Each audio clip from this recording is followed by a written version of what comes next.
Hey guys, in this video, I'll show you how you can get Cash App in Canada. So make sure to watch this video till the end and let's get started.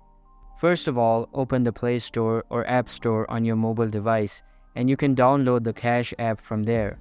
After downloading it, open it up and sign up using your mobile number. After signing in, you can just tap on your profile icon at top right corner of your screen and a menu page will open up. Select Linked Banks from the menu and start by linking your Canadian bank with the Cash App. You can do it by selecting the No Card button located at the bottom of the screen. Sadly, it is not available in my region, but you can just click on it and choose your bank of choice. And that's how you can get Cash App in Canada. Hope you liked the video. Thanks.